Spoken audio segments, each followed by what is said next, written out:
अस्सलाम वालेकुम, कैसे हैं आप सब। तो आज हम स्टार्ट करने जा रहे हैं एक्सरसाइज 1C का क्वेश्चन नंबर 7।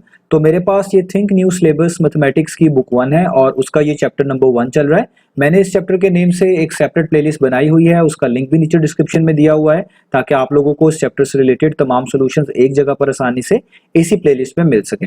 इसके अलावा आपको डिस्क्रिप्शन में मेरे सोशल अकाउंट्स के लिंक यानी मेरी फेसबुक प्रोफाइल, मेरी इंस्टाग्राम प्रोफाइल और मेरा ईमेल आईडी भी मिल जाएगा। आप इन्हीं अकाउंट्स के थ्रू अपने क्वेश्चंस को, सजेशंस को मुझ तक भी पहुंचा सकते हैं। तो आइए स्टार्ट करते हैं क्वेश्चन नंबर 7 को। पहले इसकी स्टेटमेंट को रीड करेंगे, समझेंगे, फिर हम इसका सोल्यूशन स्टार्ट करेंगे। तो इसको रीड करते हैं। तो यहाँ पे लिखा हुआ है find the smallest value of k such that the LCM of k and 6 is 60। तो आपको कहा जा रहा है कि आपने सबसे छोटी वैल्यू निकाल कर दिखानी है इस k की, जबकि अगर आप एलसीएम निकालें k का और एक नंबर 6 का तो आपको 60 मिलता है। यानी बेसिकली आपको दो नंबर्स का एलसीएम भी बताया गया है जो कि है 60, और उन दो नंबर में से एक नंबर भी बताया गया है 6 और दूसरा नंबर मिसिंग है जिसको k कहा गया है। और आपको यही कहा जा रहा है कि आपने इसी k की वैल्यू निकालनी है और वो सबसे छोटी होनी चाहिए, सबसे छोटी मुमकिन वैल्यू होनी चाहिए कि अगर उस k की वैल्यू जो कि सबसे छोटी आप निकालेंगे कि उसका और इस नंबर 6 का हम एलसीएम निकालें तो हमें 60 लाजमी मिलना चाहिए। तो बेसिकली एलसीएम भी आपको गिवन है और जिन दो नंबर्स का आपको वो एलसीएम गिवन है उन दो नंबर में से एक नंबर 6 भी आपको गिवन है, दूसरा मिसिंग नंबर है, उसी को k कहा गया और उसी की वैल्यू आपने फाइंड आउट करके दिखानी है। अब याद रखें, जब भी आपको किसी दो नंबर का एलसीएम बताया गया हो, उन दो नंबर में से कोई एक नंबर भी बताया गया हो, तो आपने हमेशा उन गिवन नंबर्स की प्राइम फैक्टराइजेशन करनी होती है, उन गिवन नंबर्स के प्राइम फैक्टर्स को निकालना होता है। क्यों ऐसा करना होता है? क्योंकि आप जानते हैं कि एलसीएम की डेफिनेशन क्या है, एलसीएम कैसे हम किसी भी दो नंबर्स का निकाल रहे होते हैं, वो इस वजह से हम प्राइम फैक्टर्स यहां पे निकाला करेंगे उन गिवन नंबर्स का। क्योंकि आप लोग जानते हैं कि जब भी हम एलसीएम फाइंड आउट करते हैं, जैसा मैं आपको सिखाता आ रहा हूं पिछले क्वेश्चंस के अंदर, तो आपको जो भी नंबर्स गिवन होते हैं आप पहले उनके प्राइम फैक्टर्स निकालते हैं। उन प्राइम फैक्टर्स को आप प्रोडक्ट फॉर्म में लिखते हैं और प्रोडक्ट फॉर्म में लिखने के बाद आप सबसे पहले कॉमन फैक्टर्स ढूंढते हैं। उन कॉमन फैक्टर्स को एक एक दफा लिख लेते हैं, उनका प्रोडक्ट फाइंड आउट कर लेते हैं। फिर आप अनकॉमन जो होते हैं फैक्टर्स उनको लिख लेते हैं, उनका भी प्रोडक्ट फाइंड आउट कर लेते हैं और एट द एंड सबको मल्टीप्लाई करा देते हैं आपस में, तो आपको एलसीएम मिलता है। तो बेसिकली एलसीएम की जो डेफिनेशन है वो क्या होती है कि आप एलसीएम फाइंड आउट करते हैं product of common prime factors. पहले आप प्राइम फैक्टर्स कॉमन ढूंढते हैं और उनको मल्टीप्लाई कर लेते हैं आपस में, इसको हम बोलते हैं product of common prime factors. और उसके बाद जो उनका आंसर आया होता है उसको फर्दर मल्टीप्लाई करते हैं। किससे मल्टीप्लाई करते हैं? प्रोडक्ट से। किसके प्रोडक्ट से? इस बार जो बच जाते होते हैं जिनको हम अनकॉमन प्राइम फैक्टर्स बोलते हैं, product of uncommon prime factors. तो मैं आपको अभी तक जितने भी एलसीएम मैंने निकालना सिखाया आपको प्राइम फैक्टराइजेशन मेथड से, हमने यही टेक्निक फॉलो की है कि पहले कॉमन प्राइम फैक्टर्स ढूंढे, उनको एक एक दफा लिख लिया प्रोडक्ट फॉर्म में, फिर अनकॉमन प्राइम फैक्टर्स ढूंढे, उनको भी एक एक दफा लिख लिया आप कह लें प्रोडक्ट फॉर्म में, और ये दोनों ही प्रोडक्ट फॉर्म में होते हैं, फिर सबको आपस में मल्टीप्लाई करा दिया तो हमें क्या मिल गया? एलसीएम मिल गया। तो अब आप यहां पर देखें, अगर हमें एलसीएम पहले से बताया हुआ है जो कि है 60, तो इससे बात क्लियर हो जाती है कि अगर हम इस एलसीएम के प्राइम फैक्टर्स निकाल लें तो ऑटोमेटिकली हमें वही प्राइम फैक्टर्स मिलेंगे जो कि इन दो नंबर्स के आप कह लें प्राइम फैक्टर्स के कुछ ना कुछ कॉमन प्राइम फैक्टर्स करने से आए होंगे और कुछ ना कुछ जो बच गए होंगे अनकॉमन प्राइम फैक्टर्स उनसे करके आए होंगे, तभी तो मिलके उनका प्रोडक्ट मिलके आपको 60 दे रहा होगा। तो अगर आप 60 के प्राइम फैक्टर्स ढूंढ लें और 6 के भी प्राइम फैक्टर्स ढूंढ लें तो आप इनको कंपैरिजन करके ऑटोमेटिकली बता सकते हैं कि k के अंदर कौन से प्राइम फैक्टर्स हुए होंगे, k आप कह लें कौन सा नंबर होगा जिसकी मदद से k और 6 नंबर का एलसीएम आपको 60 मिल रहा है। तो अगर आप 60 के प्राइम फैक्टर्स यहां पर निकाल लेंगे ऑटोमेटिकली आपको अंदाजा हो जाएगा, 6 के प्राइम फैक्टर्स निकाल लेंगे ऑटोमेटिकली आपको अंदाजा हो जाएगा कि k के अंदर कौन कौन से प्राइम फैक्टर्स लाजमी होने चाहिए और उन प्राइम फैक्टर्स की मदद से आप आसानी से k की वैल्यू भी निकाल लेंगे। तो आइए स्टार्ट करते हैं। तो पहले हमारे पास जो 6 नंबर है और जो 60 जो कि एलसीएम है, इन दोनों की हमने प्राइम फैक्टर्स ढूंढने हैं, यानी एक तरह की प्राइम फैक्टराइजेशन करनी है। तो आप पहले 6 को यहां पे लिखें और आप जानते हैं 6 की हम प्राइम फैक्टराइजेशन करने के लिए सबसे पहले देखेंगे सबसे छोटा प्राइम नंबर 2 इसको कंप्लीटली डिवाइड करता है कि नहीं करता। तो बिल्कुल करता है। 2 3 टाइम्स कितना होता है? 6। तो 3 तो 2 से कंप्लीटली डिविजिबल नहीं है, तो 2 से नेक्स्ट प्राइम नंबर 3 होता है, 3 उसी से कंप्लीटली डिविजिबल है, तो 3 1 टाइम्स 3। तो आपने 6 के तो प्राइम फैक्टर्स ढूंढ लिए 2 और 3, इन्हीं का प्रोडक्ट करके आपको 6 मिल रहा है। आगे आप चलें इस 60 की तरफ जो कि एलसीएम है और ये सबसे इंपॉर्टेंट है, इसके प्राइम फैक्टर्स, इसके भी आप प्राइम फैक्टर्स ढूंढे तो देखिए 60 भी सबसे छोटे प्राइम नंबर 2 से कंप्लीटली डिविजिबल है क्योंकि 2 30 टाइम्स कितना होता है? 60।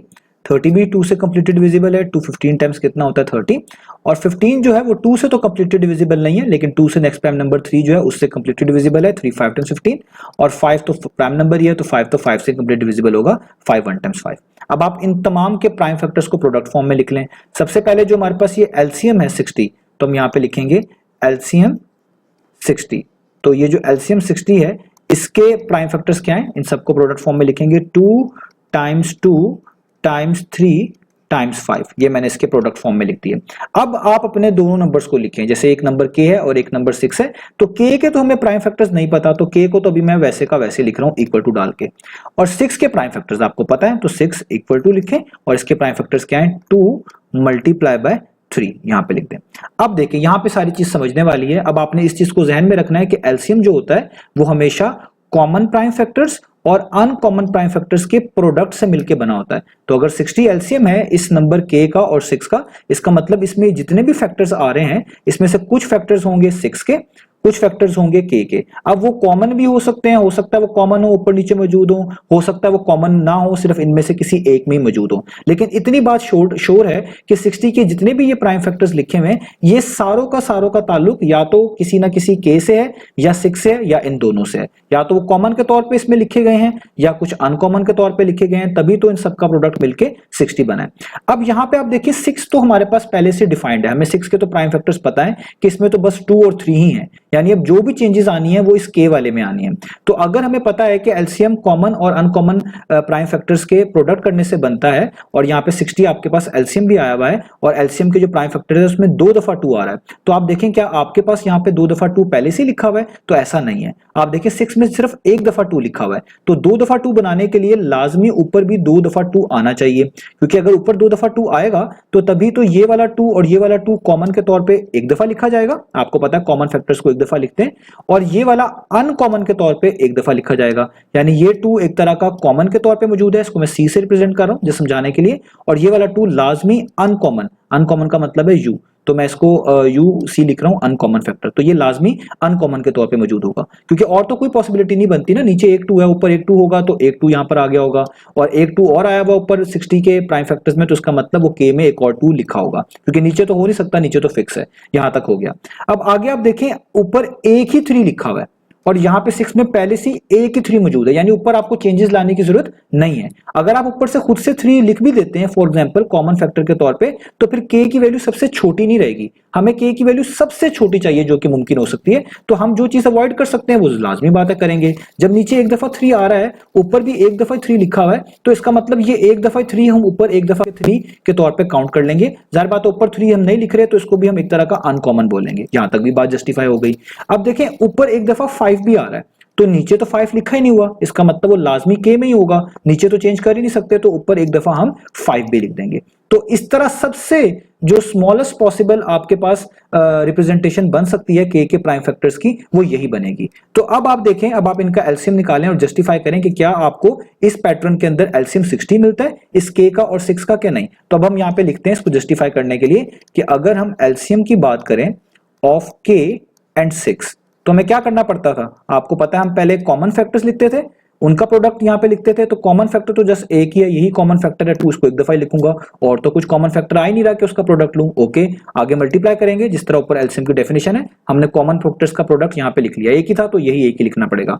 मल्टीप्लाई करते थे किससे, अनकॉमन प्राइम फैक्टर से, तो अनकॉमन कौन से हैं, ये 2 5 3 ये सारे अनकॉमन है, 2 ऊपर है नीचे नहीं है, 5 ऊपर है नीचे नहीं है, 3 नीचे ऊपर नहीं है, तो सारों को एक दफा लिख लेंगे प्रोडक्ट फॉर्म में 2 टाइम्स 5 टाइम्स 3, तो ये बेसिकली आपके पास एक तरह का अनकॉमन प्राइम फैक्टर्स का प्रोडक्ट है ना जो मैंने लिखा हुआ है, और ये आपके पास एक तरह का कॉमन प्राइम फैक्टर जो थे उन्हीं का प्रोडक्ट है, एक ही था तो एक ही लिखा हुआ है, और ये देखें ये बीच में भी मल्टीप्लाई का साइन है, सब मल्टीप्लाई हो रहे हैं ऊपर डेफिनेशन के मुताबिक। तो अब आप देखें इनको सॉर्ट आउट करें तो क्या बनता है, 2 टाइम्स होता है 4, 4 5 टाइम्स होता है 20, और 23 टाइम्स कितना होता है, वो होता है 60। तो देखिए आपको 60 मिल रहा है, और एलसीएम था भी कितना 60, इसका मतलब k के जो आपने प्राइम फैक्टर्स लिखे हैं वो बिल्कुल ठीक लिखे हैं, क्योंकि अगर इसके प्राइम फैक्टर्स ठीक ना होते तो कभी भी 6 के साथ इसका एलसीएम 60 ना आ रहा होता। अगर एलसीएम 60 आ रहा है तो इसका मतलब k के जो प्राइम फैक्टर्स हैं वो बिल्कुल करेक्ट है। तो आप यहां पे लिखेंगे कि इसका मतलब क्या है, so k is equal to, k आपने लिखा था 2 टाइम्स 2 टाइम्स 5 के इक्वल, और आपको पता है इन प्राइम फैक्टर्स को हमेशा मल्टीप्लाई करके आपको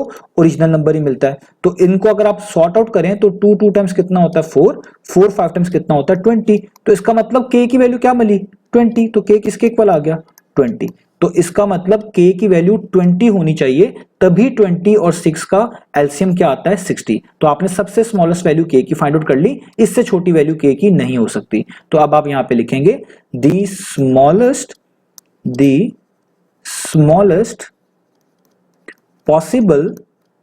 possible value of k is 20। तो यही हमने फाइंड आउट करके दिखाना था। तो इस तरीके से आपने इन क्वेश्चंस को करना होता है। उम्मीद है आपको ये तमाम सॉल्यूशन समझ आया होगा। इंशाल्लाह अब हम नेक्स्ट वीडियो से मिलेंगे बाकी सॉल्यूशंस के साथ।